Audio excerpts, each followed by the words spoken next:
On this episode of the Open Compute Project podcast, I come to you on site at the OCP Global Summit 2024 in San Jose, California. I sit down with Liz Cruz, Senior Director of Marketing and Business Development at Accelsius. Accelsius is an advanced cooling company providing two-phase direct-to-chip cooling technology to the market.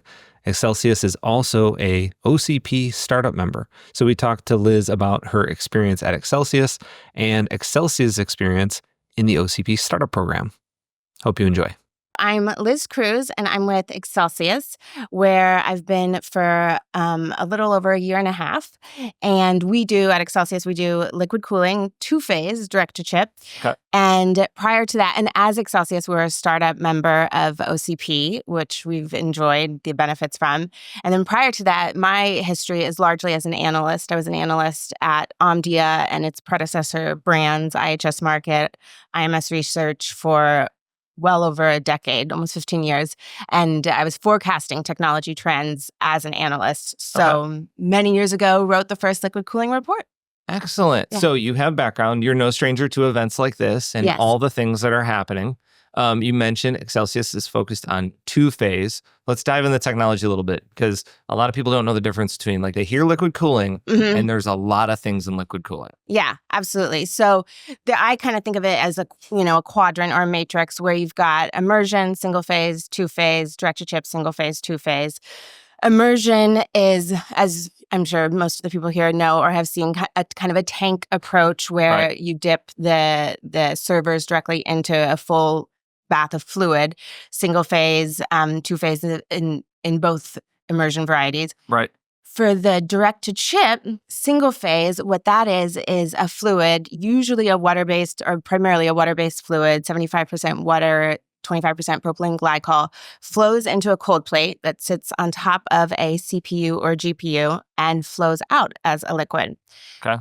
Versus two-phase, which uses a dielectric refrigerant, and we use one that's very widely used in commercial applications, flows in as a liquid, but then it nucleates on it within the vaporator or cold plate, still sitting on top of the CPU or GPU. It nucleates and comes out as a vapor. And so what that enables is greater heat removal, because to change phase, you have to use, it uses more energy, which removes more heat. So it has a higher heat removal. So it's not just that the chip itself is boiling the fluid, but I mean, it is, but also in that phase change from liquid to gas, you get a perk, you get a benefit. Yeah, exactly. You get a boost. Yeah, exactly. And then it also, the other differentiator, especially for kind of today, is that it's a dielectric, so it's non-conductive, versus single phase, which, because it's water-based, is conductive. Right. So that is some of the reason, even if people aren't up to needing that 2,000 watts per socket that two-phase enables, they do appreciate the non-conductive nature of two-phase in the dielectric. So as opposed to like a single phase, so if you had a failure at some point in either in the lines or the cold plate itself or something like that, does it go right to gas as soon as it hits atmospheric pressure? Yes, ours does. The dielectric does. Exactly. And it pretty quickly goes to gas. Although I'm picturing, we did a little guerrilla kind of marketing video of spraying our refrigerant on a motherboard for 10 minutes and nothing happening, versus spraying So even if glycol. it was a liquid, because it's dielectric, it doesn't really matter. Exactly. And then it eventually becomes a gas. So no cleanup or anything, I guess. Exactly. Yeah. Very interesting. And you mentioned that Accelsius is a OCP Startup Member. When did you join the startup program? Pretty much as soon as I joined the company, Okay. because I love OCP and have a long history with you guys. And your team has always been so supportive.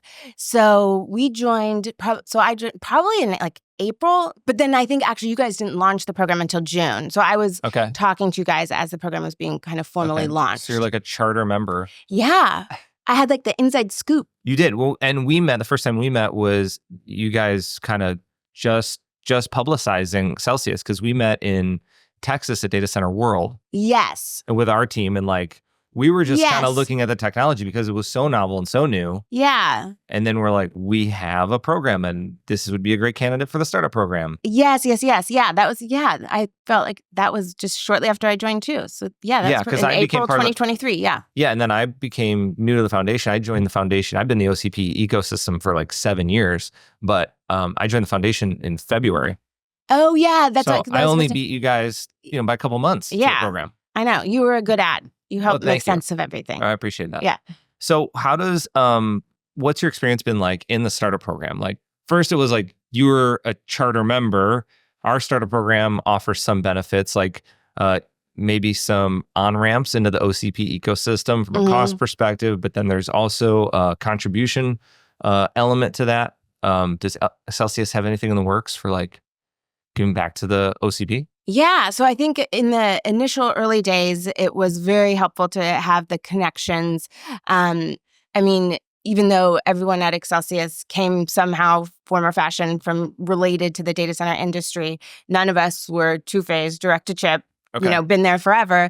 So getting introductions to the cold plate working group and meeting folks there, and you guys facilitated those introductions. Okay. So starting to meet people and then understanding what had been standardized and not standardized yet, what questions we had that were outstanding questions for the industry versus just outstanding questions for us we could get answers that may to. have already been answered here by our community. Yeah, Okay, exactly. Because, I do think, especially liquid cooling, I say it a lot, but it's still true. It's the wild, wild west. Like, there's no standards. Everyone's figuring it out. The ecosystem's developing.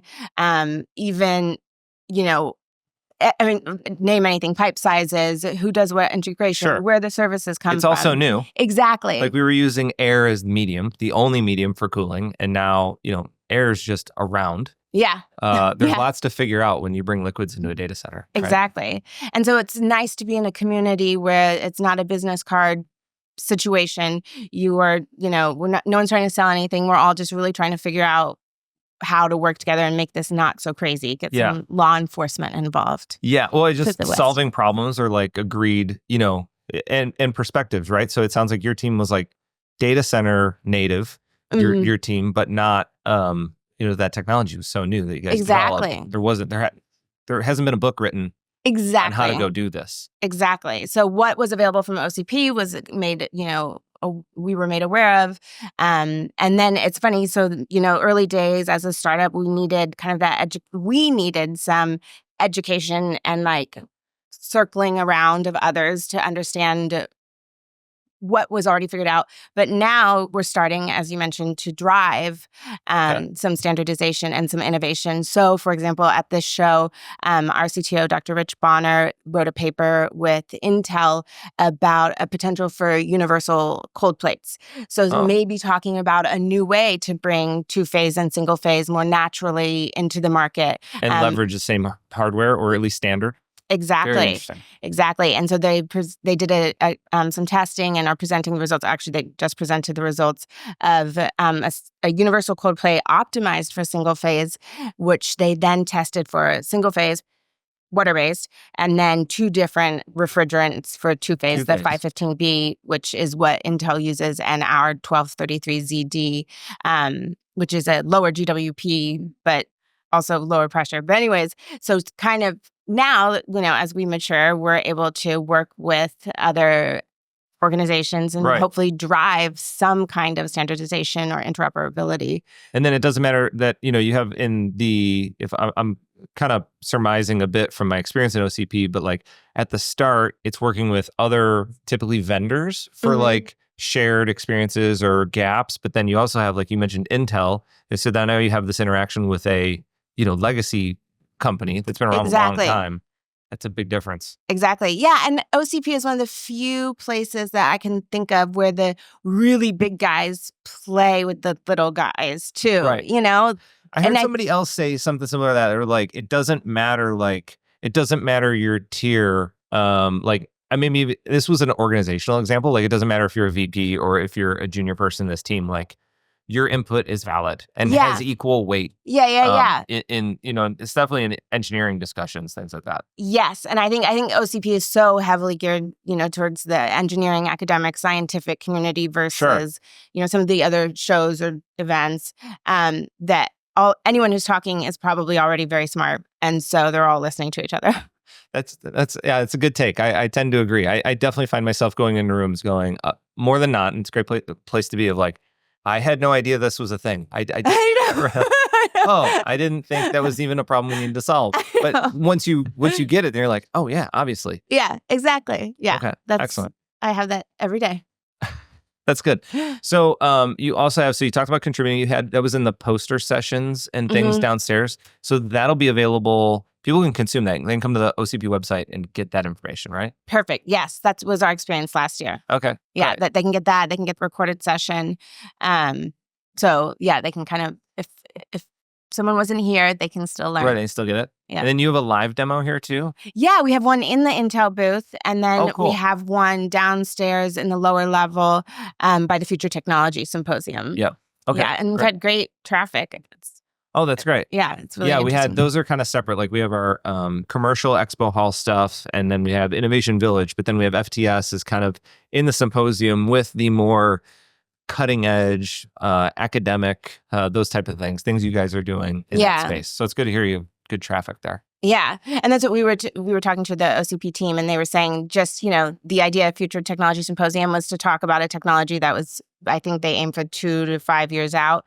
Yep. And now that we've matured, kind of move more into the commercial. It's time for you guys to graduate. I know. Yeah. We have one down there and one in the Intel. Right, so right. Yeah. Okay. Well, hopefully more on the graduation side. So yes. So we talked kind of more technical side, but what about, your side is more the business development marketing. What, from that perspective, there's so many engineers here, what's the value of somebody who's at a startup or maybe even a company that's just not part of the OCP ecosystem? Give me a bit of the business sense. What's the value there? Is it just developing technology? We talked about that. Is it also finding customers and partners? Yeah, I think it's definitely finding customers and partners for sure. I also think just when you first asked, I was thinking about the event itself. It's incredibly, this is a great expo floor. It's one of the best. I think it might be, it's where you see We're the most. We're going to win the best? It's the best. I'm going to go ahead and say it's the best, yeah. Everybody, Today, it is the best. I think it was Miranda Gardner, somebody was saying the I think is the new podcast. And then you can just... I'm just commit. It's the best. Fill it in. Yeah. Okay. Fill it in. The best. Expo floor. So getting to walk around and see all of that and really understand what's real versus what's marketing versus what's happening 3 years from now. So I think the expo floor is tremendously helpful for anyone in business development. For just anyone in the industry. But then, yes, absolutely, in terms of networking and developing business relationships, OCP is incredibly valuable for that.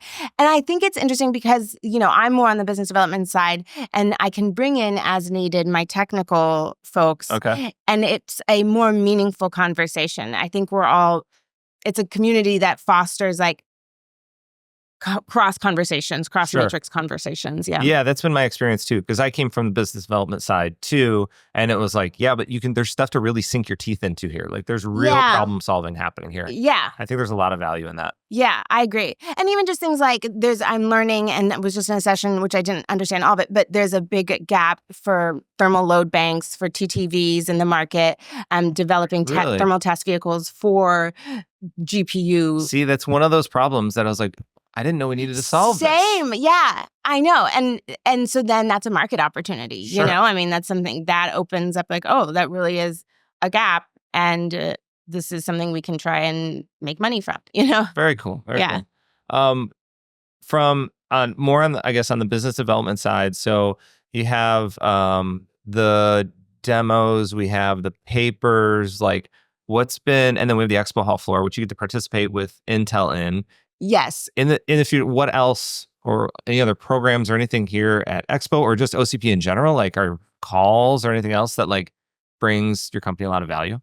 Yeah, I think the white papers and the opportunity to participate in white papers is very valuable. And I think just the library of white papers is very valuable, especially for a startup when you're kind of coming into it. I think having that documentation that you can then share with the software engineer that needed that, or the mechanical engineer that needed that one specification. On your customer or prospect side too, right? Not just internally. Yeah, that's a good point. Developing, but also that's a good point. It's not just Accelsius saying this. This is what our community is saying. Exactly. Yeah, and having that kind of credibility factor of someone else is also saying. I've heard that before. So it's just it was. I had inklings that was probably what you were experiencing. So it's good. It's good that you are. Yeah.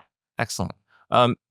future looking, like technology wise. So although you guys are so cutting edge, like anything that maybe you expected that was different going in the future, like, so you had your solution, when you're, it's all greenfield at that point, for Right. 2-phase direct to chip. Like, is there anything that you expected it was going to go and maybe things steered differently, either technology wise or maybe who your partners or customers might be? Yeah. So I have two more on that. So yes, overall, I think positively, when we first started, remind me liquid to air. That was the other answer I was going to give. But when the conversation first started, when we first joined, it started from immersion versus direct to chip, single phase versus 2-phase. Right. Do you even need liquid? And that was I joined in March of 23. So still, it was honestly like not arguing, but, debating. Love that. That's way better. Against air. And then it kind of evolved, I think by like the following summer to, quickly, 6 months, to talking about, direct to chip versus immersion. And now the conversation is really which direct to chip, single phase versus 2-phase direct to chip. So within a very short time frame, the eyes or the scope of alternatives is getting narrower and narrower towards us, which is great. Sure. And then we obviously had the hypothesis that 2-phase direct to chip is going to be the answer. And it's really nice to see the thermal scientists of the industry. We've seen presentations I saw one from WeWin with data and, just a hard data that shows 2-phase direct to chip will be required once you get past a certain watt per socket. Is that the switching point? Is that what changed kind of the story? Because I remember that spring, even just last year, 2 years ago, that the debate really was when to go to liquid, right? Which type of liquid to use. Yeah. And now it's like, we're going to liquid. Yeah. Is it watts of chip? Like, is it the physics? Is that it? That determine the single phase versus 2-phase? Or even just the decisiveness and narrowing of the field. That's interesting. I'm not sure. I was thinking about it. I mean, there's been things that happen over time. I think like running out of power at some point. And, I think that has been a big issue. So you can't it's not lip service anymore to saving electricity. Like we need an actual solution to save electricity. So that really drives towards liquid cooling, right? I think the chip, the TDPs, absolutely. I mean, they have like tripled in the last 3 or 4 years. So absolutely we're getting to a point where air just can't do it anymore. And we're seeing it, the chips are out there. So I definitely think that plays a huge factor. And then I think there's also a familiarity factor. You've been to the last dozen conferences. It's all that's talked about. So everyone's getting educated. There's a greater comfort. It's not all so radical. So I think the fact that our hypothesis that 2-phase was going to be the way to go is kind of coming out and there's consensus is great.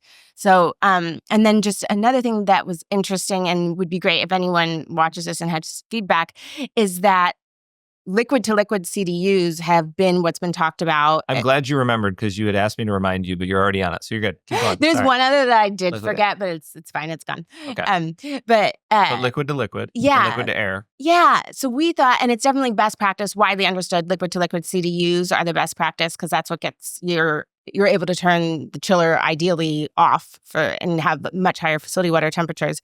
But there's so many data centers, huge hyperscaler data centers, installed base that have air, and to retrofit to liquid is it's just not feasible at this point with the situation they're in. Brownfield situations. Exactly, for brownfield.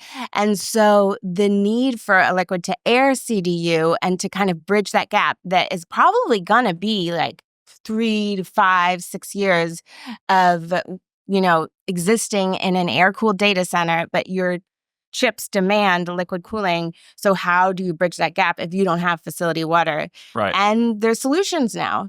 So a lot of the early day conversations we had with clients, they were almost like removing themselves from the option of liquid cooling because they didn't have a water loop and they weren't plumbed to the rack for water. But now there's solutions. We're developing a solution. There's solutions out there that address these kind of, you're not a greenfield data center. You maybe don't have the CapEx to completely retrofit. Yeah. So I think that's something that's been really interesting to watch happen too. That's interesting. I didn't consider that, but being from the sales side and doing things not on the liquid cooling side, but the gaps in the scope. Like you have this at the edge, like at the chip, this is two-phase, and then, okay, we were going to go liquid to liquid. That's the most efficient. That's the plan. If you don't do that, like you're not bringing all the componentry, right? Like you need the ecosystem to fill those gaps in a total solution. Right? Exactly. That's a really good point. And that's why we've been working closely with colos because we end up within the rack, we end at the CDU, but then everything from the CDU to the final heat rejection is a partner. That's another person or another player in the ecosystem. So you're right. Like we're just one component. So our ability to play nicely, integrate nicely, smoothly with every other piece in the value chain is critical. Because liquid cooling is just one small piece of this, larger infrastructure. If it was standalone in a air where air is the medium, like it can be standalone. Like the commonality is air, but now add pipes and add valves, and CDUs, and that was early days conversations with OCP is that the valves and the pipes and all that, it's not standardized. Right. So getting to a point where that is standardized, but there's just this whole new layer of connection that wasn't required before. Interesting. Future looking again for Accelsius, for like, you guys have made amazing progress. Obviously the market, okay, first I asked is the market matured? And I don't know, maybe mature is not the exact right term, but like, has it moved quicker than you thought it was? For me, for sure. Because you guys kind of saw it coming. Yeah. Which was interesting, like very innovative, very cutting edge. But I just wonder if... Yeah, I was wondering, like maybe for our investors, it could move even faster. But I mean, for all of us internally, we're like, this is great. Okay. Yeah, cool. This is awesome. So as things change, maybe things are different. What's next? Like you have your Intel partnership, you have other ecosystem partners. Is there new product? What's coming next for Accelsius? Yeah. So I think what's coming next is, new products. We're evolving as the market evolves, and the market's evolving fast. And because we're small and we're all in one place, our R&D is with our manufacturing, with our procurement team, we're able to pivot. And as the market demands higher kilowatt CDUs, the different types of CDUs, we're able to do that. So we do have a robust roadmap that's coming out. Cool. But then one of the things I'll bring up is something that we just announced is our services program, our New Guard services program, because that's something we've seen as a trend in the liquid cooling industry, is this kind of, I don't know if this isn't the right word I want, but like hodgepodge approach to services because, like you just said, we are one small component, right? So the servicing may happen from a server OEM. It may happen from a VAR, and that can create unease with a customer if they say, what's your service program? What happens if a leak occurs? What's your maintenance program? And if our answer is something dependent on a partner, that's not a comforting answer. Sure. So what we've done, and it took a lot of energy and resources, is develop our own really robust services program. And we're the only one that we know of that has a warranty coverage that covers consequential damage. So if something does actually happen to a server, which we can't imagine a world in what it does, because if it leaks, it evaporates. Right. We're backed by one of the largest insurance providers, CNA, to cover that. So we're able to say now, no matter what happens, no matter who you bought through, no matter who you integrated through, we've got you covered. We think and are finding that to be a huge differentiator because it's like being the grown-up at the table. Like, we're bringing an enterprise-grade solution. We're going to stand behind it. We're going to deliver, continue throughout the life of it. Right. And so I think that's something that we're really excited about, and hopefully is one more thing that gets over the hump from air to liquid in terms of like, this, there's someone that will answer the phone when I call. Yeah. Exactly. No, that's very interesting. You think about that value chain ecosystem, like, okay, I'm going to put Accelsius's two-phase direct-to-chip solution in place. Then I have all these other components, and then those are liabilities to some extent, right? So this seems like we'll cover it. We'll take Yes, it. we got That you is covered, unique. yeah. Very interesting. I see that Yeah. being comforting for a customer. Yeah, Remove the switching barrier a bit. exactly. Yeah, so we're excited about that. No, that's great. Excellent. Any other closing thoughts or anything you want to leave people with? Recommendations for OCP, how to get a hold of Accelsius. Yeah. Where will you be next? Are you joining us in Dublin? Yes, we Okay. are. We're joining you in Dublin, so you can see us there.